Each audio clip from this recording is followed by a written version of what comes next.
All right. To begin with, I want to talk about one of my favorite characters in the book. His name is Roland Weary. We're going to start with his backstory. It's on page 44 if you're in one of the bigger copies like this. Does anybody have one of the small copies? Because that's a thing. It'd be smaller than this. Anybody? What about you? All right. I only say that if you end up with a smaller copy, the pages will be different. And that's just something we'll have to navigate.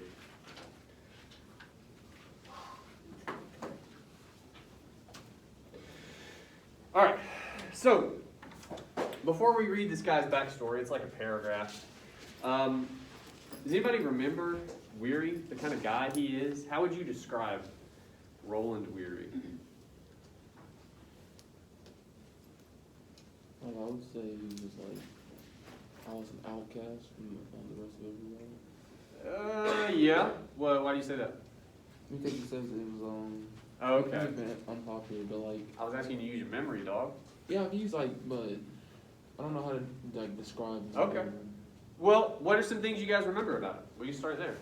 I do remember the torture part about He's into torture, Yeah, I remember that. which is interesting. You know, doesn't he kind of suck? Is that fair to say? I described him in my last class. He's a bit of an asshole, right? Okay. Well, what's interesting about that, a lot of what we're going to do, by the way, today, because we're still early in the book, is I want to prepare you guys for what comes next. So a lot of what we're going to focus on like, here's the thing that happens in the book, you're going to see it a lot. Here's another thing that happens in the book, you're going to see it a lot. That's kind of going to be the tenor today. So the first thing I want you to take notice of, even with a character like Weary, who kind of sucks, right? If on your top 10 list of things people know about you, torture's like number 2, you're probably not a great person. That's just how it works. I'm not trying to call anybody out. If you're really into torture, keep that shit to yourself. But yeah, so Weary's not a great guy. But what's interesting, on 44, basically right after we meet him, we get his backstory, and it's this. Roland Weary was only 18, was at the end of an unhappy childhood spent mostly in Pittsburgh. He had been unpopular in Pittsburgh. He had been unpopular because he was stupid and fat and mean and smelled like bacon no matter how much he washed. He was always being ditched in Pittsburgh by people who did not want him with them. So what kind of childhood did this guy have? Very lonely. Lonely, yeah. He's stupid and fat and mean and he stinks. No matter what, somehow. How does smelling like bacon stink? I love bacon. It'd be a weird smell. I think we'd get tired of it, right? No, I think people are supposed to smell like bacon. We could agree on that. Whether you enjoy bacon or not. You're like, dude, you smell like bacon all the time. That'd be kind of upsetting. I like bacon. But people don't. People want to be rid of him, right? They ditch him all the time. Now, why tell us that, do you think? Why give us that information about Weary? Because the rest of the book, the rest of the time we know him, again, he kind of sucks. He's not a great guy. Why tell us this stuff about him? That he grew up lonely. Yeah. Makes you feel some form. Maybe feel a little sorry for him, right? Yeah. Sure. One of the things that's going to come up throughout the book for nearly every character, I won't say every character, but nearly every character, they're going to get humanized in some way, okay? And that seems important. So even with a character like this, who has all these bad qualities, doesn't seem like the kind of guy you want to hang out with. We're like 2 pages deep into meeting him, and it's like, yeah, but look, he didn't have a great childhood, man. He grew up lonely. He's only 18. He's in Nazi Germany. That sounds like a rough go of it, you know? So you don't have to like this character. I know I don't. But at the very least, you understand a little bit, right? And again, a lot of the book, if you pay attention, there's going to be little moments where it tries to say, like, yeah, but this person is this way, but they There's reasons for that, or it's not as easy as it seems, right? And that seems important. Now, on to all the stuff about weary sucking. On page 53. Okay. I'm going to give you a little bit of context, and I got to read at you for a second, but we're going to talk about this. To begin with the context on 52, this is after Billy, our main character, and Weary have met the two scouts, and they're apparently going to find their way sort of back to the front line, right, because they're behind enemy lines right now. They're going to sneak their way through and survive, basically. And we say this about Weary. He was so hot and bundled up, in fact, that he had no sense of danger. His vision of the outside world was limited to what he could see through a narrow slit between the rim of his helmet and his scarf from home, which concealed his baby face from the bridge of his nose on down. So his hat's like here, and his scarf is basically where my mask is, right? So about like that. He was so snug in there that he was able to pretend that he was safe at home, having survived the war, and that he was telling his parents and his sister a true war story, whereas the true war story was still going on. So that's our setup. I'm going to have you guys read the next little bit on your own, because that'd be a lot for me to talk at you about. But real quick, it's 2 paragraphs, but they're very short. Read these 2 paragraphs on page 53 if you could. And talk to me about, and if you're using like an e-copy or something, it starts with, Weary's version of the true war story went like this. You can probably Control F that.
All right. So what's the deal with this true war story? This is what he's going to tell his family when he gets home, right? What's it sound like? How would you describe it? I'd say he makes himself a hero. Okay. Can you point us to anything specifically that makes you think that?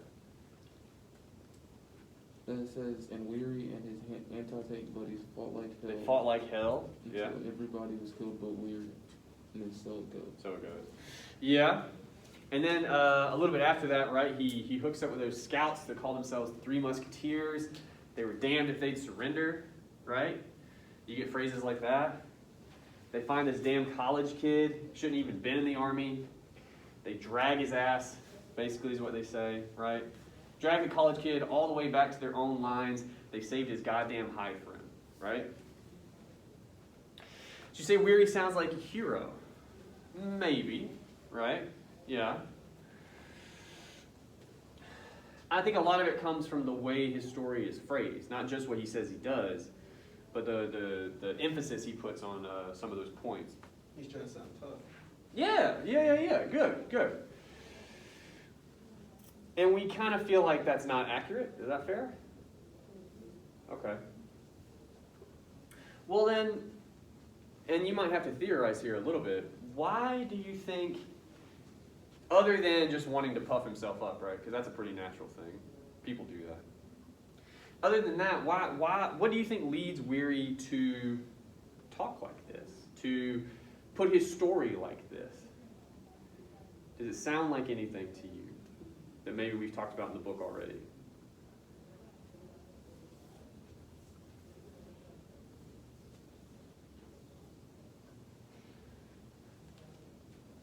put it to you this way. To me, weary sounds a little bit like what one of the characters we've already met is worried about. The other thing is like, weary sounds like the narrator a little bit. How he says that the war story, like he's trying to tell a war story, but he's scared of it being like false. He wants to be Well, true. but that's not, I mean, that's what the narrator is worried about doing, but that tells us that he's not like weary, right? Because we said weary's is false in some ways. When he says a thing like, they saved his goddamn hide for him, they'd be damned if they'd surrender, all that kind of language is reminiscent of something. We meet a character, other than the narrator, yes, the narrator is worried about that, but we meet a character who talks about that approach to war stories. Meet her in chapter 1. Mary? Yeah. Do you have any idea what I'm talking about? Or you just named the one we've met? Because it's really the Yeah, one. because she doesn't want like war to be glorified. Good. There's that whole section in chapter 1 where she kind of comes at the narrator and is like accusing him of writing a particular kind of war story, right? It's going to have parts for John Wayne, Frank Sinatra. It's one of those old war movies. You may have seen them occasionally. But we have them today too. She says it's going to make war look glamorous. It's going to make it look different from how it actually is. It's going to mislead people. She accuses him of all this, right? To me, not just the parts of Weary's story that maybe aren't completely accurate, but also the way he phrases it, right? Saved his goddamn hide. You can almost see John Wayne or somebody like that saying that, right? And then they go up over the hill and whatever happens next, right? So it's the tone of his story, too. Sounds like one of those movies. Now that's interesting. For a couple reasons. Number one, before we get his story, right? So at the top of page 53, we say he was so snug in there. Again, we're talking about, right, his hat, his scarf, and all that stuff. He was able to pretend he was safe at home, having survived the war. He's telling his family this true war story, whereas the true war story was still going on. Why might that be important? That he could pretend he's safe in this moment? Is that a good thing? Is that a bad thing? I'd say it was a good thing. Why? Because like whatever like stops him from freaking out and like. Sure. No one play devil's advocate here. Why might it be a bad thing for him to pretend he's safe in this moment? Where is he again?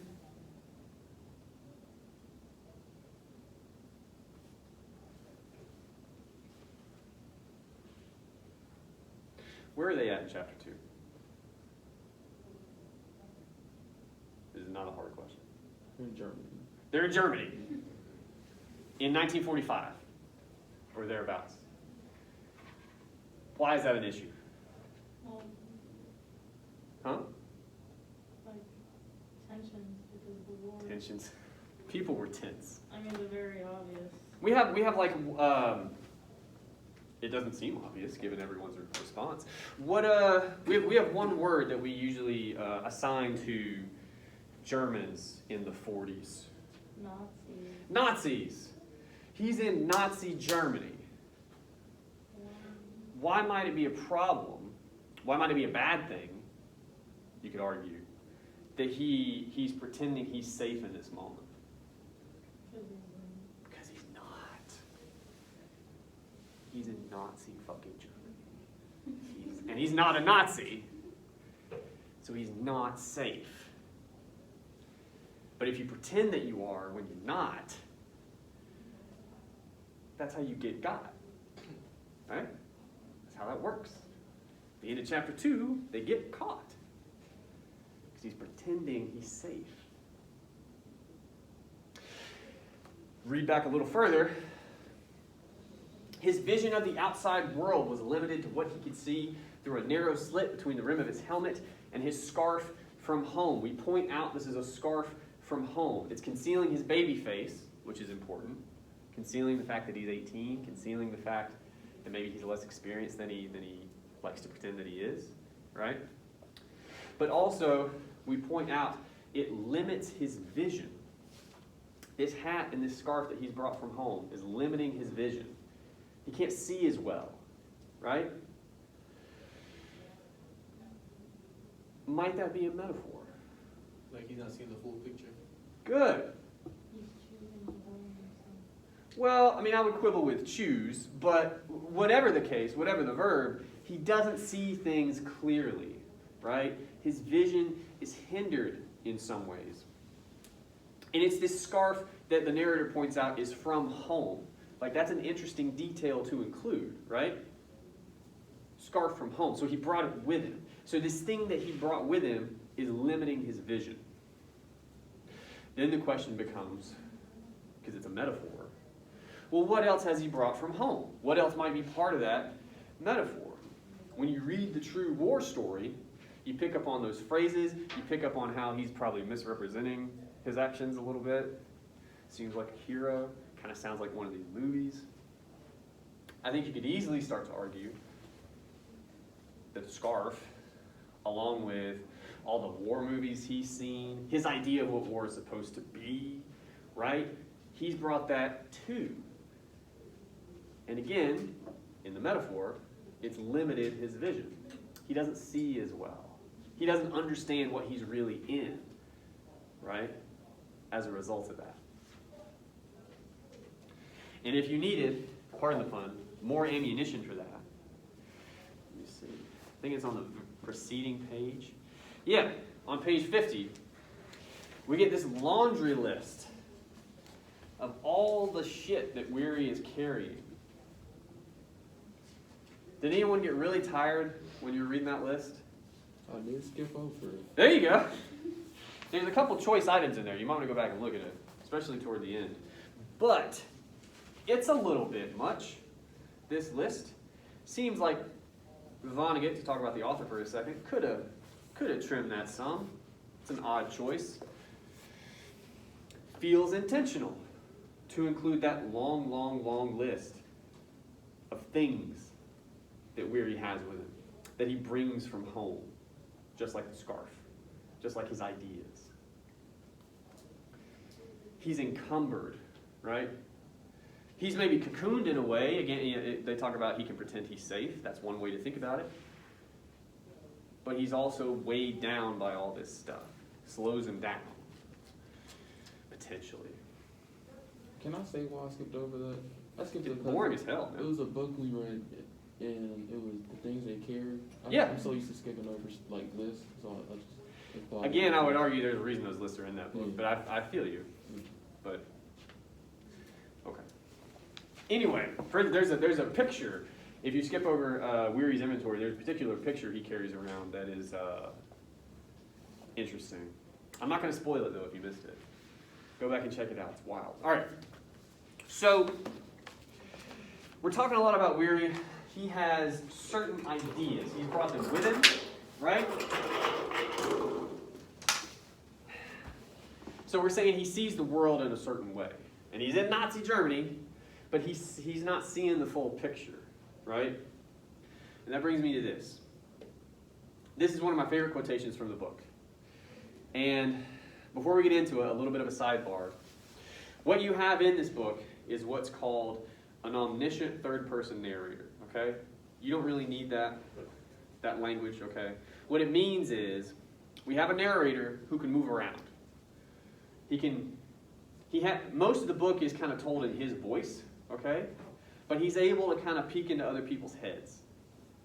And I tell you that because, to me, when we read this, and we're going to look at it in the book, I think this is Weary's thoughts in a particular moment.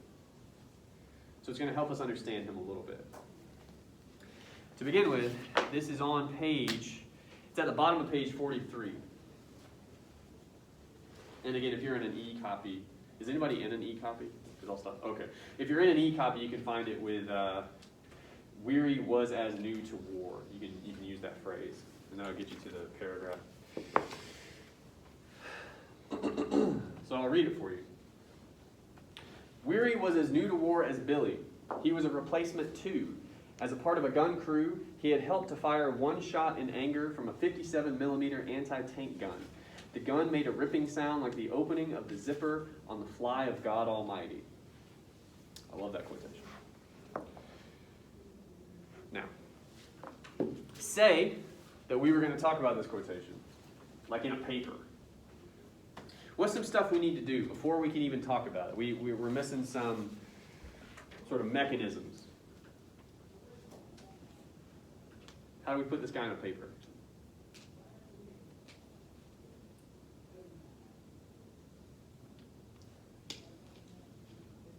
You score some easy points.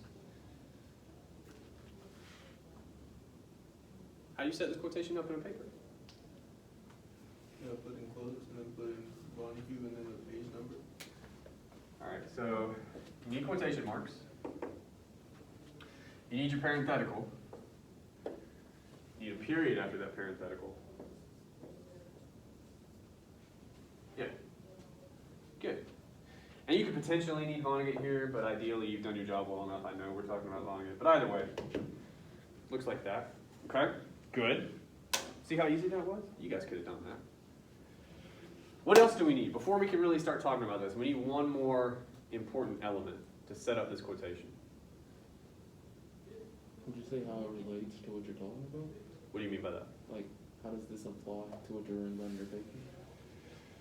You could, possibly, but that would be like in a topic sentence, or that would actually be after the quotation. How do you set the quotation up? What do you need? I'm doing this because some of you didn't do this in your first papers, so.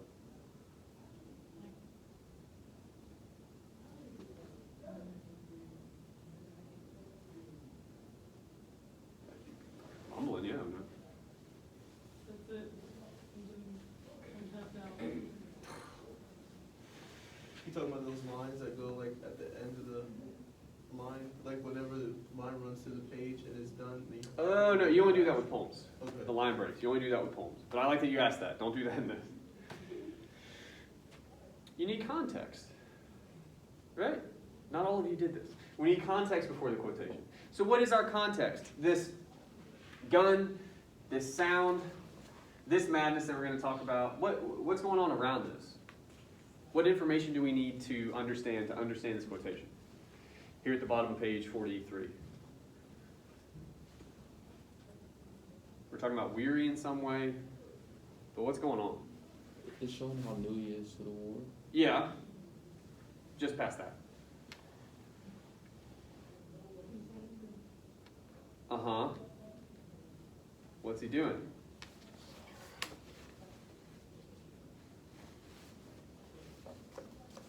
Is he playing foosball? Crochet? What's going on? He was part of a crew and he had to shoot a gun. Okay. Thank you.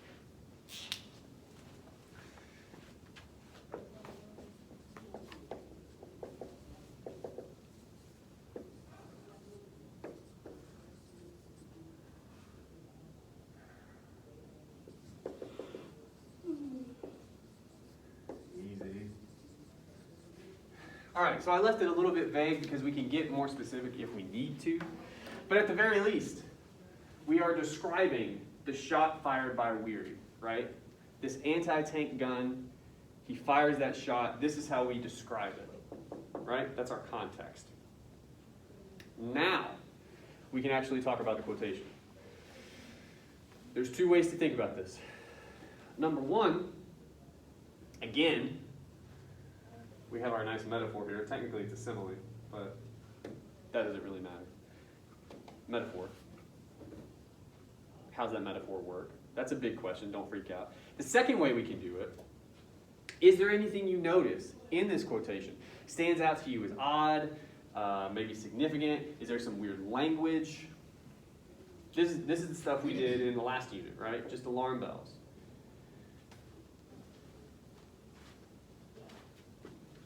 Anything stand out to you as strange here? I mean, maybe the reference to God's zipper, just fly, like that's. Okay. What's weird about that? Like, people don't really refer to God as like pants wearing kind of guy. It's kind of weird. Yeah. And to put it that way, it's a little funny. Sure. Okay.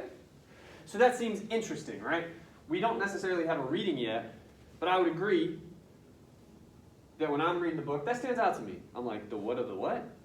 Okay. Alarm bells go off, maybe. What's going on in this metaphor? Does anybody have a reading of that? We say the gun made a ripping sound like the opening of the zipper on the fly of God Almighty. What's happening here? They're firing the gun. Yeah, It's a really big gun, so it's really loud. and again, that's all we're saying here, right? It's loud. But we don't put it like that. So it's as loud as, basically, this.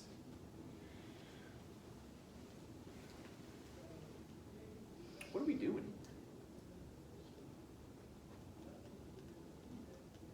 This is my favorite part. All right.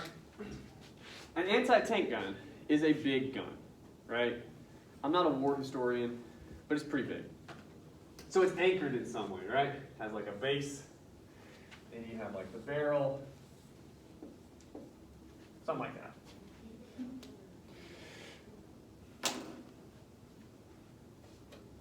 So the gun makes a sound. We understand all that. Light. So everything else, that's our simile. That's our metaphor. The opening of the zipper on the fly of God Almighty. What are we talking about? Just the noise of the gun. Uh-huh. We're not doing anything else. The gun that Weary shot? Yeah, the anti-tank gun, right? My great illustration. It sounds like what? It's like we're just imagining. Uh-huh. Imagining what? Uh-huh. We don't have a full picture yet. I'll know when you do, because some of you will titter. We're talking about God's pants. Yeah. What's going on with those? They're getting unzipped. Okay.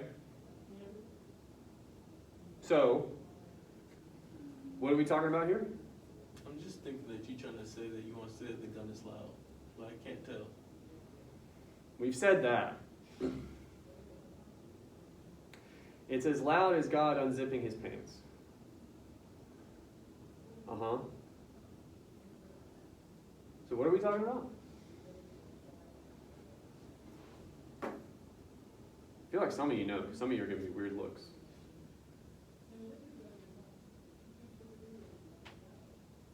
What are we talking about? The gun. An anti-tank gun? Uh-huh. And? In Germany? Yeah? We're saying this gun sounds like something. So that also allows for the gun is something. It doesn't just sound like a thing, it's also... Oh, I see what you're saying. Do Okay. you? Yeah. Are you saying that it's like, God's like, yeah. Okay. You saying God's dick. I did not say that. God's penis. I didn't write the book. Easy. You see this metaphor. And part of the reason I love to bring this quotation to you is all of you, if you've read past page 43 or 44, read this and we're like, same shit, different page, and just keep going. Alarm bells. It sounds like God unzipping his pants. It's a giant gun that basically looks like that. Yeah, we're talking about God's penis right now. We're going to do that for a couple minutes. I'm just not that dirty. Well, I am dirty-minded, but I was thinking about that when I was reading it. Do what now? I just thought they were talking about the sound. Yeah, it sounds like he's unzipping his pants. Something usually happens after that. Right? Just saying. All right, so why do I bring this to your attention? As I started this with, this is Weary's perspective, right? He's going to fire a shot in anger from his anti-tank gun, and he describes the sound like this. My question to you is, why? Why describe the sound like that? Why imply that the gun itself is basically a divine penis? Why do that, do you think? Another way to approach this question.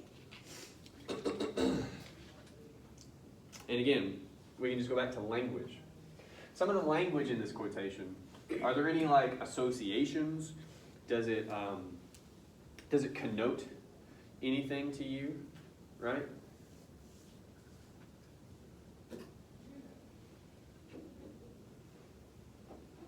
Does anybody know what connote means? I don't know. You gotta say something. We're talking about connotations. So a denotation is what a word means in the dictionary. A lot of you told me those in your papers. Like, beauty is the fucking, I don't care, right? Connotation are associations with the words. You won't necessarily find those in the dictionary, right? And I love this example. I, in 2020, cannot refer to a woman as a bitch. That's not okay. I'm cool with that. I don't do that. But it connotes differently based on context. So if I walk in, I'm like, what's up, bitches? You're like, what? Whoa, huh? That's a different connotation. Last year, I passed a guy in a red Mustang driving past the other way, and his vanity plate in big pink letters just said, bitch. He roared past me, and I was like, okay. Different context. That guy gets to use that word like that, I guess. Like that, he's connoting different things about him. Basically, that he's a bad bitch. I'm like, all right, it's cool, man. Do it. So connotation. We're talking about associations, right?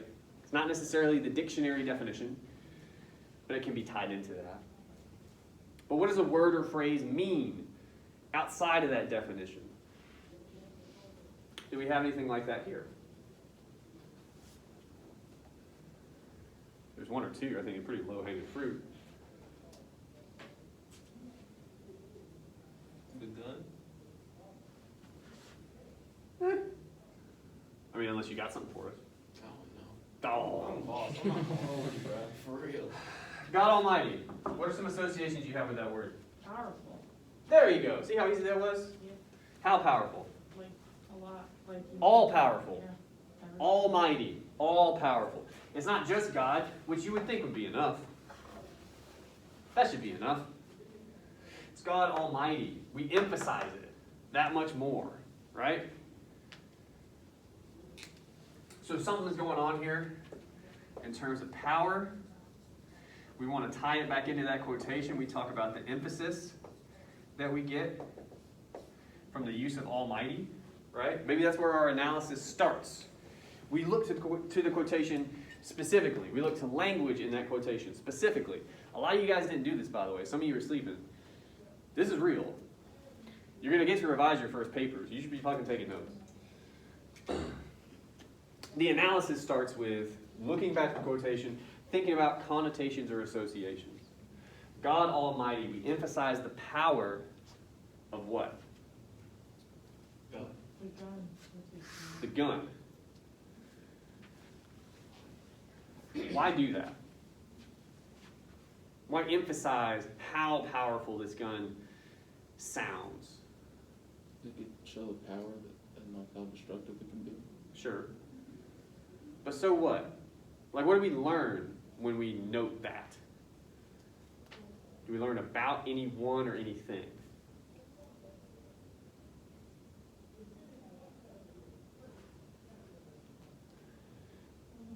Whose perspective is this? Weird. I think you could easily make the case this is Weir's perspective. Not least of which because a couple pages later, it sounds like him when he's telling his true war story, right? When he's pretending.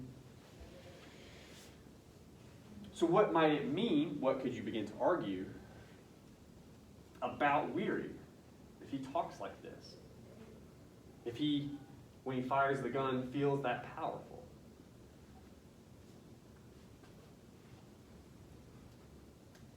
Where do you learn about him here?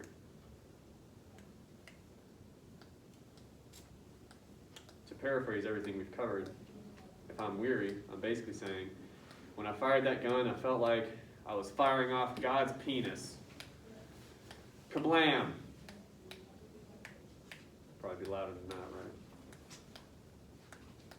Appreciate it.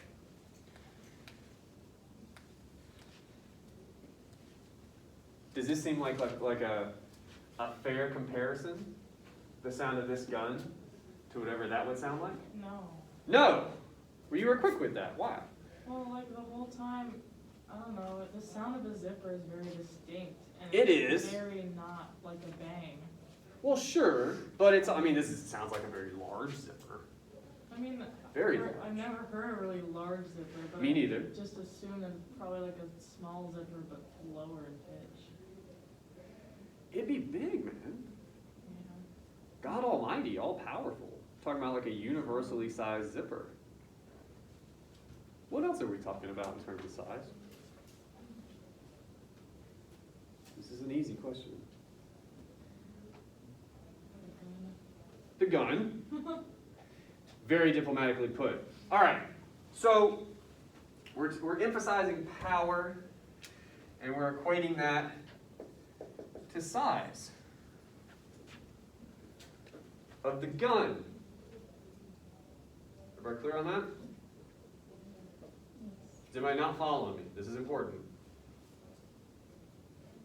Okay. So, why is Weary doing that, do you think? I'm weary. My gun is all powerful in this moment, right? How's he measuring power? We'll start there. So, By what? Size. Very diplomatically put again. Okay, so what does that tell us about Weary here? he's probably a little insecure Sure. About what? himself. Yeah.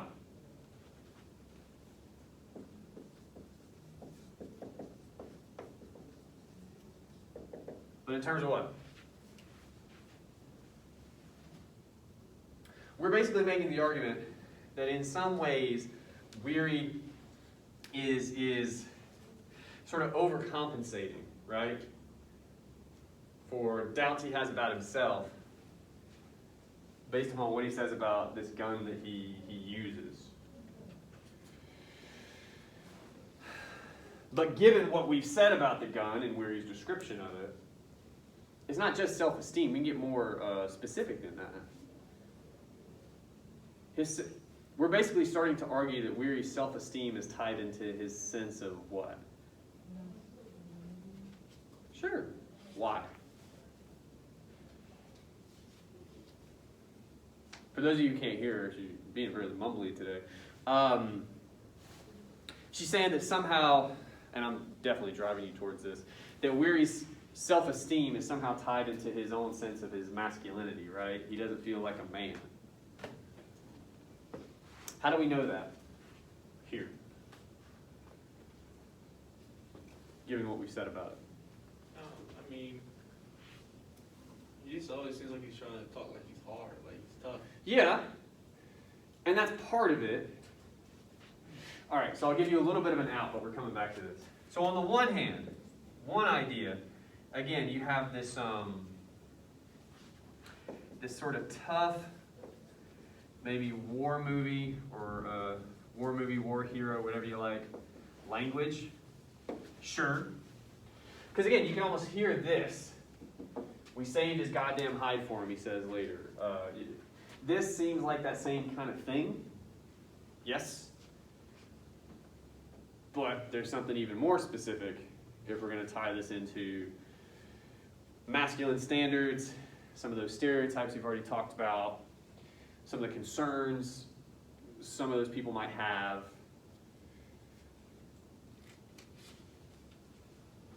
I hate to put it this way, but I do feel like this is low-hanging fruit. You know. How can we say unequivocally that Weary's self-esteem here is tied into his own sense of his masculinity? Because he's doing what? He's overcompensating, but in what way? He's attaching power. He's talking about power, but in what way? I feel like I get where you're going, but I don't think I do, and I don't want to say the wrong thing. You can't be right unless you're willing to be wrong, man. No, I think I'd rather just wait. I don't know, man. Power for weary in this quotation is what? Solid. Size of what? The guns. The gun, what you got in the back? Say like size of your penis. There you go. See? Easy. Okay. Power, emphasis, we're going to put size in quotation marks because, you know, but his self-esteem.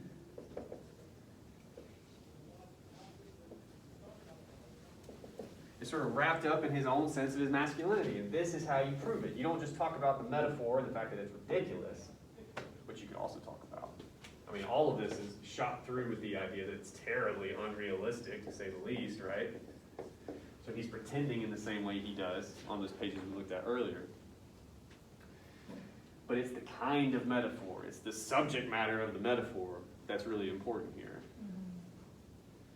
Yeah. That'd be an awesome body paragraph. You could do all kinds of work with that, right? All right.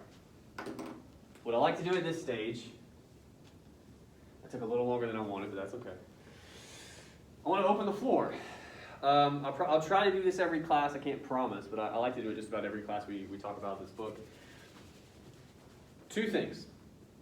Number one, any questions or confusions you have about the book right now, because I would love to try to clear those up for you, okay? Number two, anything you noticed stood out to you as like, well, this is kind of interesting, or I read this and I had some thoughts on it, anything like that.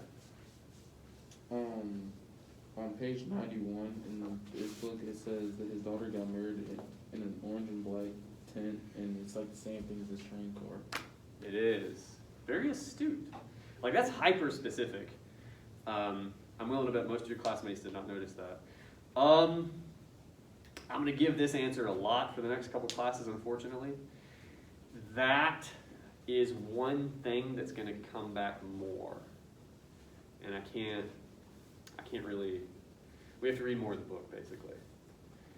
But what I would tell you is moments like that, you want to just kind of take notice of. Be like, oh, there it is again. Like, it's kind of, yeah, very astute. So Like, that's black and orange too. What? Like I noticed a lot of colors, and then the other one was his feet were black and blue, and Like he's dead, it'll say. Yeah, that comes up a lot too. Good. Again, I can't really tell you anything about that, but you are correctly noticing sort of repeated phenomena, right? And I do have some thoughts on that, but we got to read more. But that's well done. Good. Other things, either things you guys noticed or questions you had, confusions you had.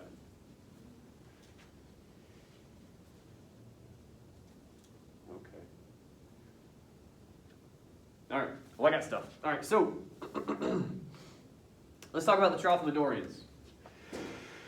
What the hell? Tralfamadorians. What are they doing here? Who are the Tralfamadorians? For those of us who maybe haven't gotten to them yet. aliens. They're aliens. In this war novel, where all this stuff is going on, all of a sudden, aliens show up. I imagine you guys were maybe taken aback by that a little bit. I know I was the first time I read the book, years and years ago. Oh, shit. So a little bit strange. We have aliens all of a sudden.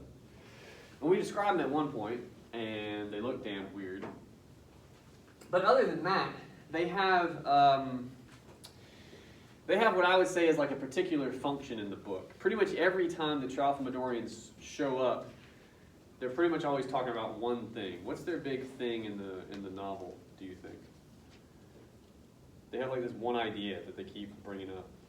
Because I was taking notes, it's like every time somebody like dies, they say, or they don't pretend that they don't say that he actually died. It's just Yeah. pretend he's still alive. Why is that? Did you pick up on why? It's because they think that, I forgot exactly what words they use, but like, Uh-huh. it's like somewhat of like reincarnation. Not exactly that. Can somebody help us out?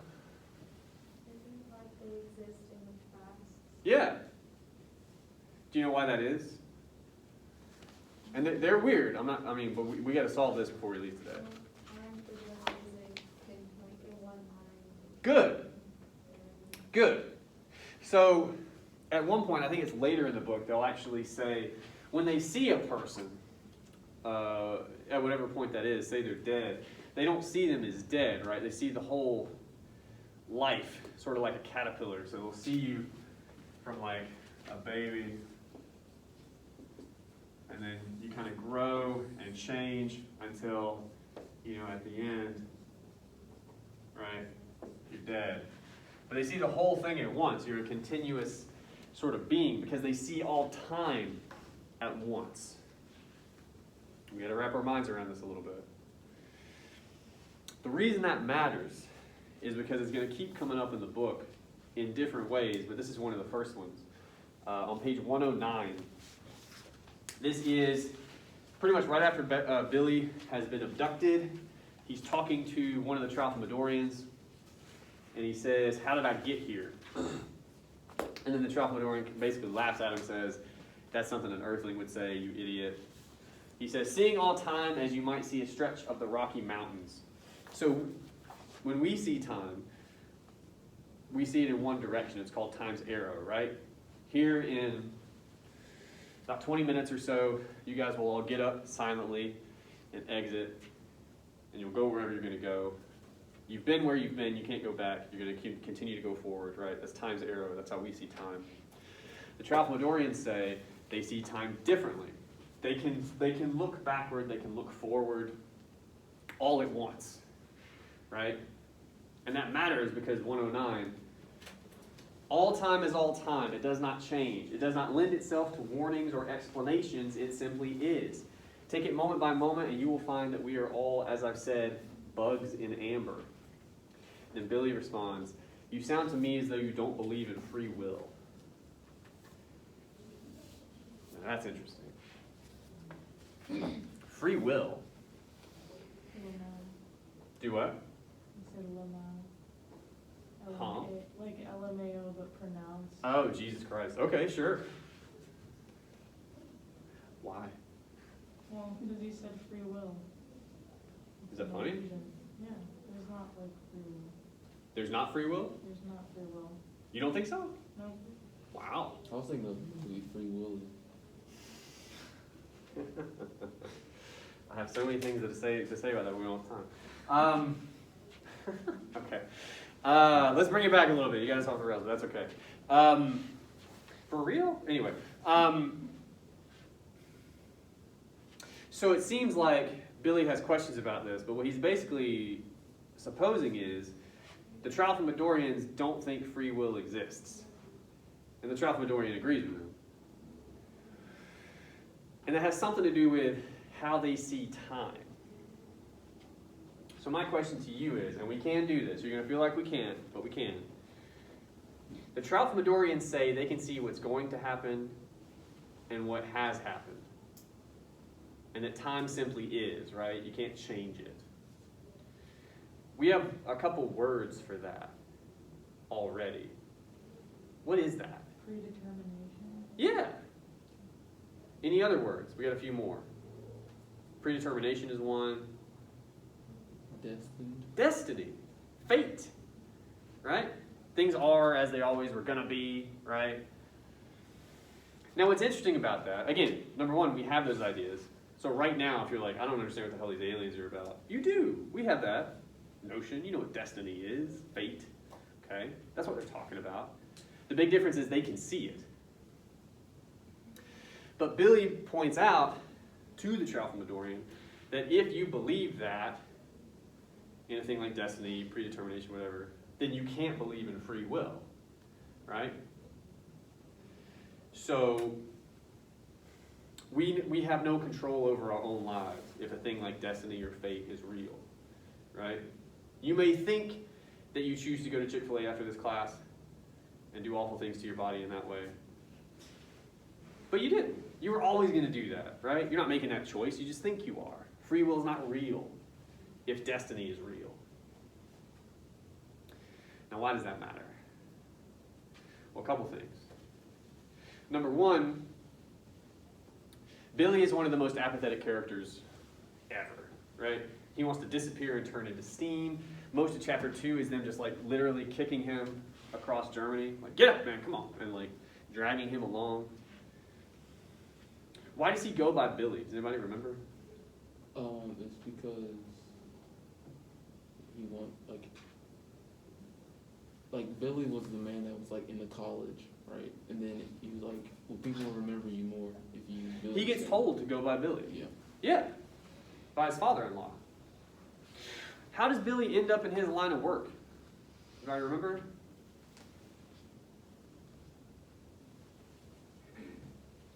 His father-in-law is in that same line of work. So basically, he meets a woman, ends up getting married to her, and his now father-in-law sets him up in business. Right? Why is he in Germany during World War II?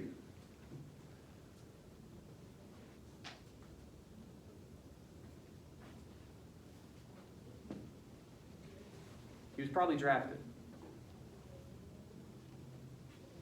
So much of Billy's life, as well as his mentality, is him just getting pushed along, right?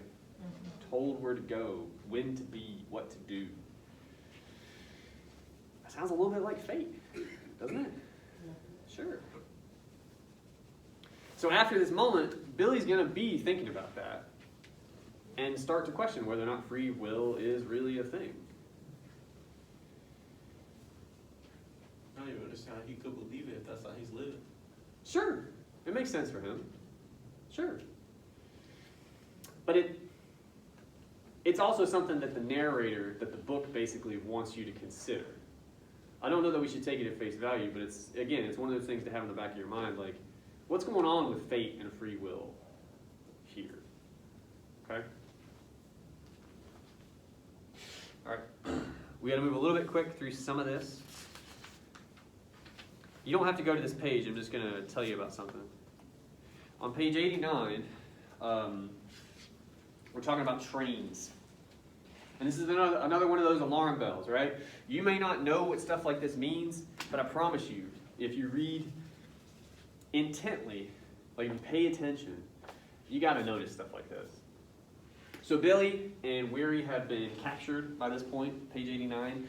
They're on trains. They're going to be taken to a prisoner of war camp in Nazi Germany.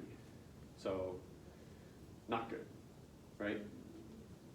The train's not moving right now. Nobody's going to get off until the final destination, it says. And then it says, to the guards who walked up and down outside, each car became a single organism which ate and drank and excreted through its ventilators. It talked or sometimes yelled through its ventilators too. In went water and loaves of black bread and sausage and cheese, and out came shit and piss and language. What are these trains? They're full of people. Yeah, They're like that full of things. but we say that into the trains goes like food and water basically, and out comes shit and piss and language. It's basically like the cart itself is a living being. Is a person. Yeah. We can all agree that's weird? Okay. Why do that, do you think? Like, go ahead. Maybe like the Nazis spent so much time depersonalizing and dehumanizing the prisoners and the people they captured that like they saw the train as an entity instead of like the people inside of it as entities. I mean, in a way, I suppose. That's interesting. Although it's kind of weird, because part of your argument is they wouldn't see the people in it as people, but they would see the train as a person. Yeah, like as a coping mechanism, because they're people too. I mean, maybe. No, anytime, because you guys will make that turn into like, meh. If you say like maybe it's a coping mechanism, my concern there is like you're just shutting down the conversation, because then you're like, yeah, we're done, right? Coping mechanism, it's over. Here's my point. So, in the same way we talked about this, right? What are the other parts of that metaphor that are available to us? How does a train car work, for instance? We get a weird description of it here, but you know about trains, right? Train cars. What do they do?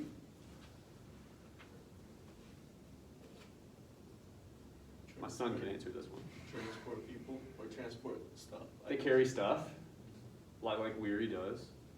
Carries a bunch of stuff, right? How do they carry that stuff? On track. On tracks. Yes.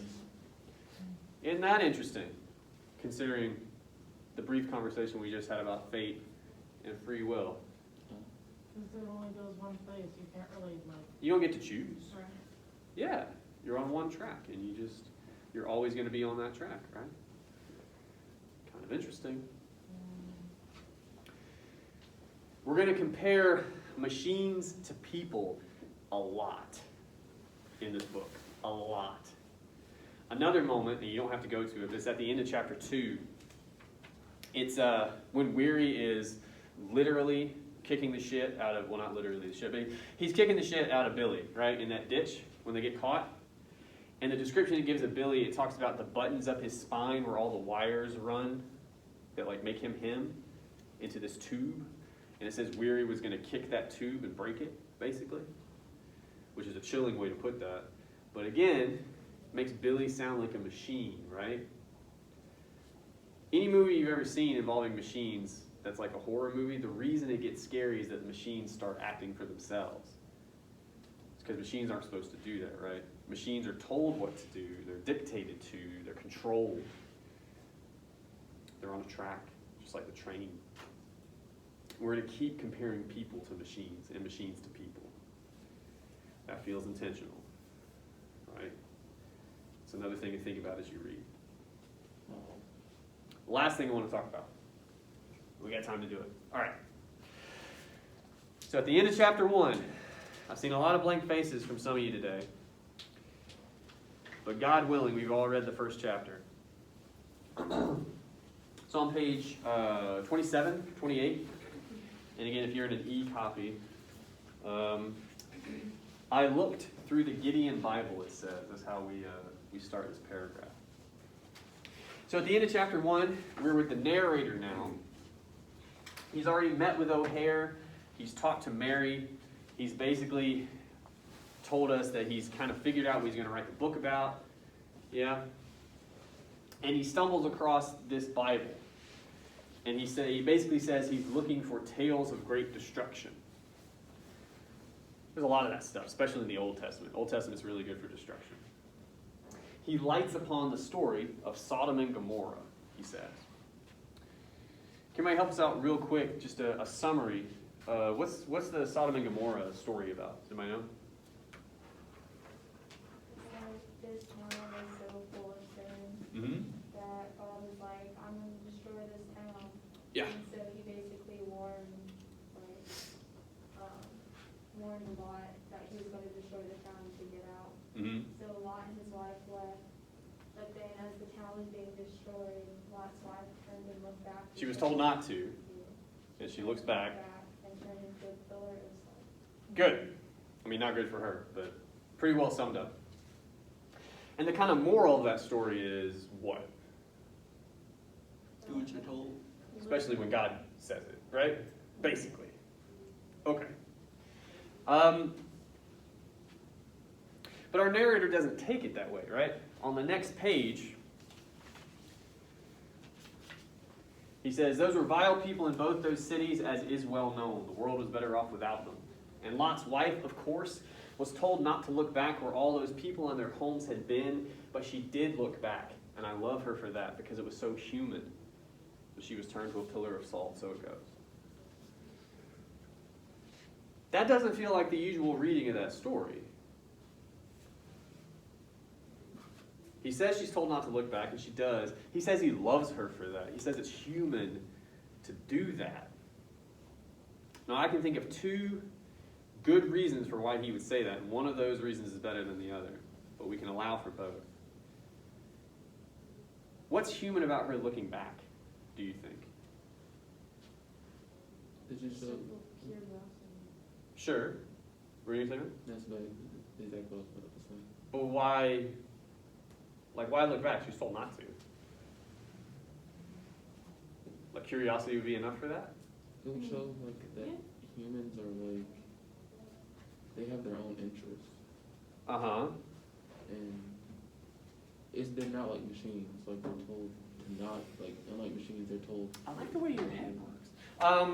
So you're kind of thinking, and it is interesting here, that we have God Almighty at the end of chapter 1 being like, hey, don't look over there. Right? And she's like, well,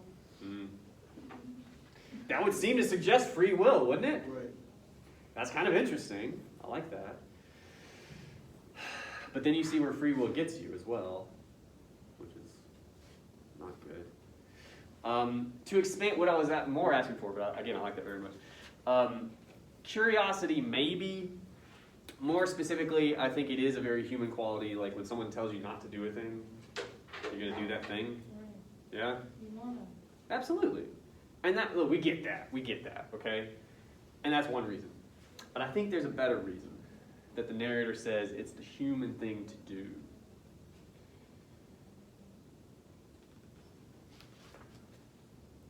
Lot's wife, of course, was told not to look back where all those people and their homes had been, but she did look back.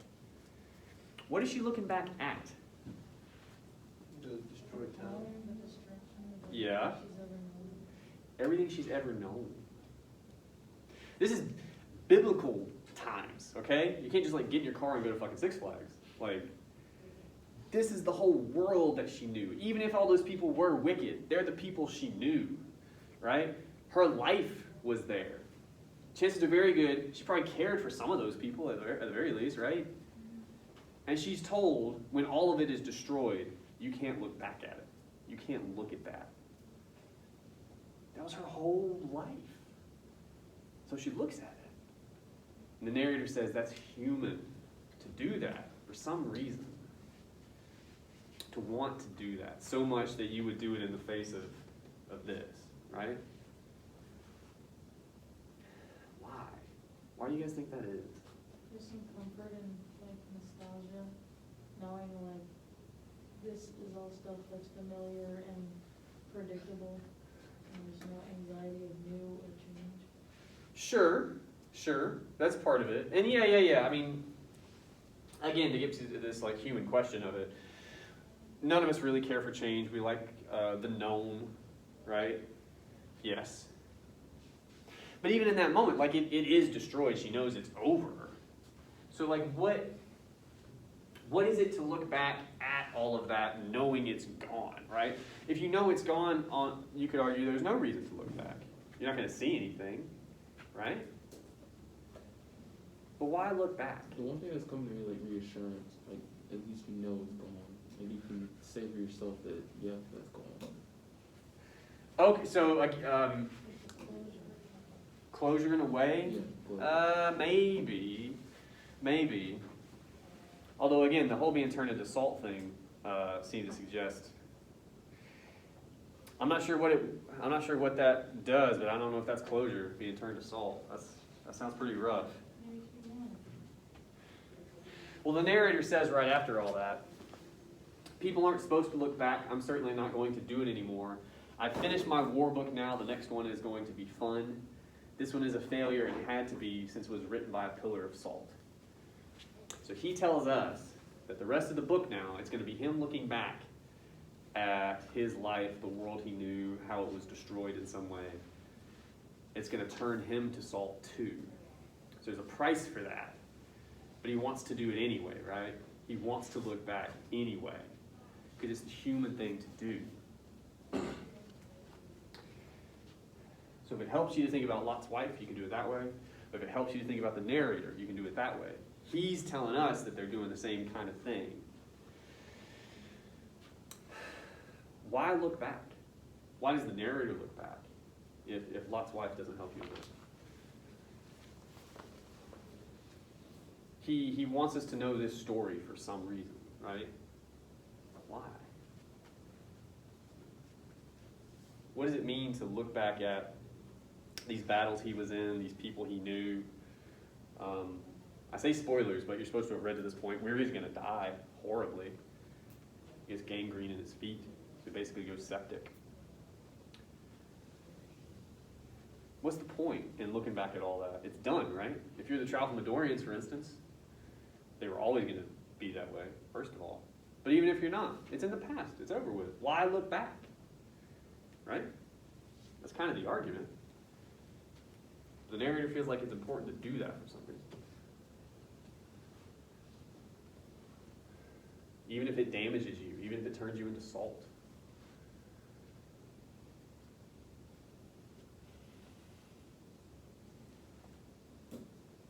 No thoughts on that? On why the narrator or Lot's wife would look back at this?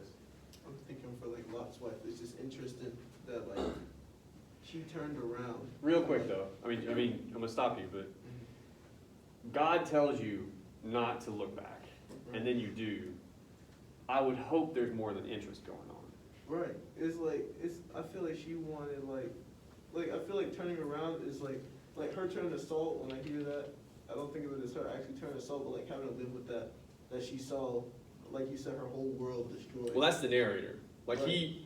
in the story, she literally turns to salt. The narrator's Yeah, saying, yeah. that metaphor, me too. I like metaphorically turn to salt. Mhm. Yeah. So I feel like having to live with that, I don't understand why they would want to live with that. I don't have Well, the answers, but it's just interesting. Yeah. Well, so here's basically what I'm saying. If you know that the penalty is something along those lines, you're going to be damaged in that way, even if only metaphorically, then why look back? It must be very important for some reason, right? What does looking back do? I mean, again, for Lot's wife or the narrator, looking back at all those people you knew, the world you knew, that's gone now, it's been destroyed. What does looking back accomplish? It can't be nothing. Reminisce. What do you mean by that? Like, look back at all the experiences and stuff you went through. Okay. Well, what does it do? I mean, on a single person level, you reminisce like as a person, right? What does it do now if you're the narrator, you try to share that story? What might it do? Those reminiscences. Help avoid someone go through the same situation. Do what? Help like avoid someone go through the same situation. I mean, yeah, maybe, but not everything has to have a moral, right? I know you guys are trained. There's no shade at you. There's all of you. You guys are trained to like, we should learn from everything. I mean, yeah, sure. But on a human level, all Lot's wife learned was like, don't do that, right? That was her last thought, was like, damn it. That'd be a great poem, actually. Lot's wife's last words, damn it. But those reminiscences, if you can offer them to others, even if they're not entirely accurate, like the narrator tells us, other than a lesson, right? Does it offer us anything else to be able to look back like that, even if it's painful? If you have a painful time in your life, we all do eventually, does it offer you anything to look back at that stuff, or should you just forget all of it? No, I think it's good to like. Why? Does it make the person Okay, good. So on the one hand, ignoring where you've been and where you come from, no matter what it was, ignores part of you, right? You say it makes you who you are, so it's what makes you human? Would that be fair? In a way. Whatever you are a human being, but the human being you are, if you ignore where you've come from, you're ignoring what makes you human. Sure. So something about our past, something about even the bad stuff, the stuff so bad that God steps in and like destroys it, you know? Recognizing those things, like I'm trying to get as basic as I can. It's basically even just recognizing that something existed, no matter how bad it was or terrible or what have you, but allowing it to have existed. That's what looking back is, okay? So before you get to lessons or any of that stuff, just bottom level, it happened. That can be enough, right? Like that's a human thing to want to know for yourself, maybe you want other people to know that it happened. Because otherwise, it might as well never have existed. The narrator says that's the human thing to do. He says it's really painful, and that's what the book is. Yeah. So we'll see. All right. For next time, you have no written homework, just because we have stuff to read. I don't remember the chapters. That's why I make a syllabus. I would recommend you check it and read. Try to get caught up if you're not yet.